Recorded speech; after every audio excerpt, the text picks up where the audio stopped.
The Horror Stories। এই নিয়ে 3 বছর হলো। পল্লব আজও সে কথা ভুলতে পারেনি, বা বলা যায় তাকে ভুলতে পারেনি। সেই 3 বছর আগের কথা। তখন পল্লব কলেজের ফার্স্ট ইয়ারে পড়ে। একদিন সে কলেজ থেকে ফেরার পর সে তার বাকি বন্ধুবান্ধবের সঙ্গে একটা ঘোরার প্ল্যান করে। তারা সবাই বিভিন্ন জায়গায় ঘুরতে যায়। শেষ পর্যন্ত তারা তাদের মধ্যে একজন বন্ধুর বাড়িতে গিয়ে কিছুক্ষণ আড্ডা মারে। অনেকক্ষণ পর সবাই নিজের নিজের বাড়ি ফিরে যায়, তবে পল্লব আরও কিছুক্ষণ থাকে। তার কলেজের নোটস নেওয়ার জন্য আরও কিছুক্ষণ থাকে সেখানে। তবে রাত একটু হয়েছে, তখন বাজে প্রায় 11:30। পল্লব ওখান থেকে বেরিয়ে যায়। যার বাড়িতে সে এসেছিল সে তাকে কিছুটা এগিয়ে দেয়, তবে বাকি রাস্তা তাকে একাই যেতে হবে। বেশ অনেকটা রাস্তা যেতে হবে ভেবে পল্লব একটা শর্টকাট ধরার সিদ্ধান্ত নেয়। এই শর্টকাট দিয়ে গেলে সে তার বাড়ির অনেকটা কাছে পৌঁছে যাবে। আসলে শুধুমাত্র যে একটাই কারণ তা নয়, রাস্তায় অনেক কম লোক দেখে সে সেই শর্টকাটটা ধরার সিদ্ধান্ত নিল। দূর থেকে দাঁড়িয়ে সে কতগুলো লোককে দেখতে পায়। সেখানে কিছু একটাকে ঘিরে একদল হয়ে দাঁড়িয়ে আছে। সে ওই লোকগুলোকে দেখে একটু সাহস পেল, যদিও একটা খটকা তার মাথায় এসেছিল। এদের সকলের পোশাক এক, কালো পাজামার মতো দেখতে কিছু একটা। আর শুধু তাই নয়, ওদের সবার উচ্চতা বেশ কিছুটা লম্বা লাগছিল। একটা সাধারণ মানুষের থেকে সকলেরই উচ্চতা একটু বেশি। তবে কেউই জানে না কোন অজানা খেয়ালে সে ওদিকে যেতেই আশ্বস্তি পেল। কিছুটা পথ হাঁটার পর তার গলাটা আস্তে আস্তে শোকাতে লাগলো। যতটা বড় লাগছিল লোকগুলোকে ওখান থেকে, এখন আরও বড় লাগছে। কোনো এক সাধারণ মানুষের মতো নয়, বরং মানুষই নয়, দেখতে এক একটা লম্বা তাল গাছের মতো। এক দৃষ্টিতে লোকগুলোর দিকে চেয়ে আছে পল্লব। এমন সময় হঠাৎ পায়ের কাছ থেকে কি যেন একটা চলে গেল। সে তার পায়ের দিকে মুখ ঘোরালে দেখতে পেল এক কালো কুচকুচে বিড়াল তার পায়ের কাছ দিয়ে গেছে। তার নখের আঁচড়ে পল্লবের পা কেটে গেছে। শুধু যে একটা সাধারণ বিড়ালের আঁচড়ানো, না, ঠিক তাই নয়। যেন দেখে মনে হয় এক ধারালো অস্ত্র দিয়ে পা ফালা ফালা করে দিয়েছে। সে যে বিড়ালটাকে ধমক দিয়ে তাড়া দেবে তারও জো নাই। বিড়ালটাকে দেখেই তার গা শিউরে ওঠে। তার দিকে তাকানো যায় না। কি বিভৎস চেহারা তার। শরীরে এক টুকরো মাংস নেই, একটা চোখ নষ্ট হয়ে গেছে। আমার পা থেকে সদ্য বেরোনো রক্তটা রাস্তায় পড়েছে। সেই রক্তটা সে চেটে চেটে খাচ্ছে। পল্লব তাড়াতাড়ি সেখান থেকে বেরোবার চেষ্টা করলো। সে হনহনিয়ে হাঁটতে থাকলো, কিন্তু এইসব ঘটনায় তার একটা জিনিস খেয়ালই নেই। সেই লোকগুলো আর যে ওখানে নেই সে ওই বিষয়ে খেয়াল করেনি। সামনের দিকে সে তাড়াতাড়ি যেতে থাকে। কিছুটা দূরে গিয়ে দেখতে পায় একটা দোকান। ভাবলো সেখানে যদি কিছুটা জল থাকে তাহলে সে নিজের পায়ের রক্তটা ধুয়ে নেবে। আর এতক্ষণ হাঁটার পর সে অনেকটা ঘেমেও গেছে, তাই মুখ হাত পাও ধুয়ে নেবে।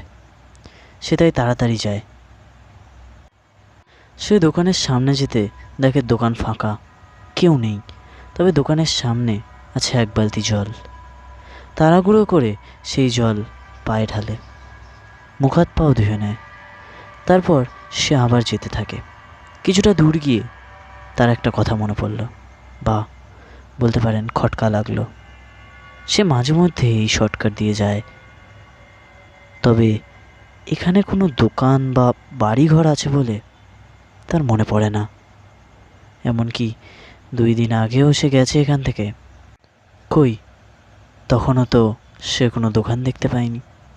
তবে কি কালকের মধ্যেই এই দোকান বসলো? সে তারপর ওই দিকে মন না দিয়ে আবার চলতে থাকে। আকাশে মেঘ করে এসেছে, মনে হয় কিছুক্ষণ পরেই বৃষ্টি হবে। এই ভাবতে ভাবতে সে মেন রোডে পৌঁছালো। একটু স্বস্তি পেল। সেই অদ্ভুত শর্টকাট থেকে সে এতক্ষণে বেরোলো। এরপর আরম্ভ হলো বৃষ্টি। সে একটা দোকানের শেডে গিয়ে দাঁড়ালো। দোকানের গেটে কাঁচ লাগানো, তবে তখনও অবধি সে ওটা খেয়াল করেনি। তবে এবার তার চোখ পড়ে, আর সেই দৃশ্য দেখে পল্লব এক মুহূর্তের জন্য যেন থমকে যায়। পল্লব দেখে তার মুখে, হাতে, পায়ে রক্ত লেগে। সে ভাবে, এই রক্ত এলো কোথা থেকে? তখন তার মনে পড়ে সেই দোকান আর বালতির জল। সে খুব ভয় পেয়ে যায়। সে তখন বৃষ্টির মধ্যেই বাড়ির দিকে দৌড়ে যেতে থাকে। দৌড়াতে দৌড়াতে তার মনে হয় কেউ যেন তার পিছন করছে। তবে সে পিছনে না তাকিয়ে দৌড়ে বাড়ি পৌঁছায়। বাড়ি গিয়ে সে প্রথমে তার রুমে চলে যায়। আয়নাতে নিজেকে দেখে। এতক্ষণ বৃষ্টিতে ভিজে তার গায়ে লেগে থাকা সব রক্ত মুছে যায়। সে ড্রেস চেঞ্জ করছে, এমন সময় সে তার জামার পকেটে দেখে একখানা ছবি। ছবিটাকে ভালো করে দেখতে সে বুঝল একটা বৃদ্ধর ছবি। বৃদ্ধর হাতে একখানা বিড়াল, কালো কুচকুচে বিড়াল। বিড়ালটার এক চোখ নষ্ট। সে অবাক হয়ে যায়। আজ পর্যন্ত সেই লোকটিকে দেখেনি, কিন্তু সেও জানে এই বিড়ালটার সাথে কিন্তু তার আলাপ হয়েছে ইতিমধ্যে। ছবিটা দেখে তার গায়ে কাঁটা দিয়ে ওঠে। সে প্রচণ্ড ভয় পেয়ে যায়, কিন্তু এমন সময় সে অনুভব করে তার পেছনে কেউ একজন দাঁড়িয়ে আছে। আয়নার দিকে তাকাতে সে দেখে সেই বৃদ্ধটি। সে আতঙ্কে ভয়ে চিল্লিয়ে ওঠে। তার মা বাবা তার ঘরে আসতে দেখে সে অজ্ঞান হয়ে পড়ে আছে। সারা রাত তার সেবা হয়। সকালে তাকে ডাক্তারখানায় নিয়ে যাওয়া হয়, তবে সে ছিল কোমাতে। 3 দিন পরই সে কোমা থেকে উঠে গেল এবং সকলকে এই সব ঘটনা খুলে বলল। হসপিটাল থেকে ডিসচার্জ হওয়ার পরই তারা গেল এক তান্ত্রিকের কাছে। তান্ত্রিক বললেন সেই ছবিটা আনতে। তারা ঘরে যেতে আর কোনো ছবি খুঁজে পেল না।